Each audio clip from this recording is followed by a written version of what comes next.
Joining me now from Melbourne is Julian Assange's brother, Gabriel Shipton. Gabriel, thanks very much for your time. How much credibility do you give these reports that I just mentioned there? Yes, well, Kieran, I mean, these are sort of the plots. We've known about these plots for a very long time. This report sort of confirms them with over 30 sources, 30 sources speaking to these reporters. That's including officials, ex-officials from the intelligence community in the US, talking about, plots to kidnap Julian, plots to murder Julian, and the plot to kidnap Julian even going as high as the White House. So this report just confirms, what we've known for a long time, that the US intelligence community will just stop at nothing to get Julian Assange. Is this, in part, what drove Julian Assange to move into, seek asylum with the Ecuadorian embassy? Certainly, Julian was always sought asylum because he always knew that the US wanted to extradite him because of the work that he did in publishing, his publishing work, basically. So there was always that concern of Julian's, and that's why he sought asylum in the embassy. And in terms of where Julian is now, of course, he's in prison in the United Kingdom. How is he as we speak? Look, Julian is suffering. He's in a maximum security prison. He's in his third year of imprisonment. He hasn't been charged. He hasn't been convicted of anything, so he's a remand prisoner. He's an innocent man in a maximum security prison with the most violent criminals in England. It is a very oppressive prison. He cannot prepare his case properly. Visiting is very limited. There is COVID within the prison as well.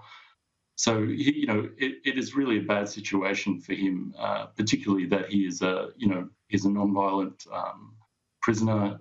He's a thoughtful, intelligent, father who should be on bail with his children at home.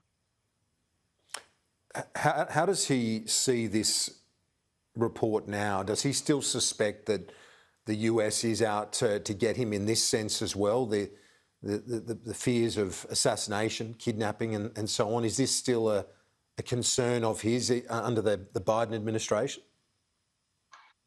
Yeah, I'm not sure, really. I mean, this report is, about what was going on in the intelligence community under Mike Pompeo, but certainly the prosecution continues under the Biden administration.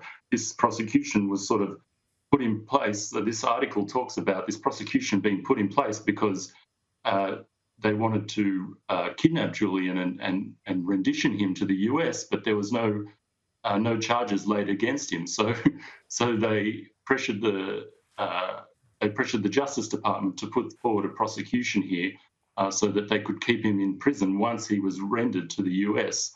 But so the Biden administration has continued with this prosecution that was started by the Trump administration, and they've Julian won his extradition hearing in January. The judge found that he couldn't be extradited, and the US has appealed that extradition rejection, and it has been continued by the Biden administration. So, in that respect, yes, the Biden administration is continuing with this persecution. Where to next in terms of the legal avenues for Julian Assange? What is the best case scenario for him? Well, there is an appeal hearing on the 27th of October at the High Court in London. It's a 2-day hearing. The best outcome for Julian of that hearing is that, he wins again, and then the US would likely appeal to the Supreme Court, which could take, another 2 years. So that's the sort of, if we are following this sort of legal trajectory, that's the best case scenario. But I think what really the best outcome would be for the Biden administration to just let this shameful prosecution go. It's this latest these latest revelations are just another piece in the puzzle.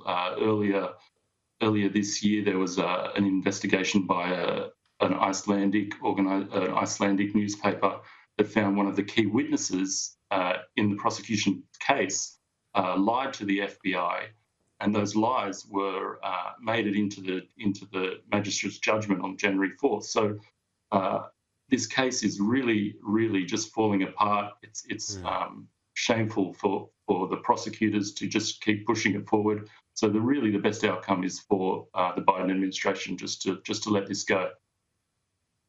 And finally, I ask you this question, and I guess it was the motivation for Pompeo and others, according to this report, but with Julian Assange publishing details, many details, including US activities overseas and so on, what do you say to the argument that the US would obviously treat an individual like that as they would, say, a foreign intelligence service who did the same thing?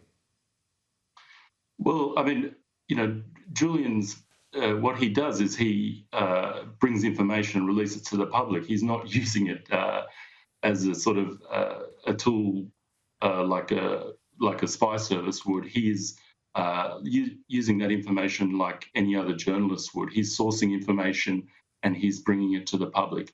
So really, he is a publisher, and it's just, I mean, it's outrageous that they've classified a publisher as a foreign intelligence service, a non-state foreign intelligence service. It just goes to show the sort of desperation from the intelligence services in the US to silence this information that Julian was bringing to the public.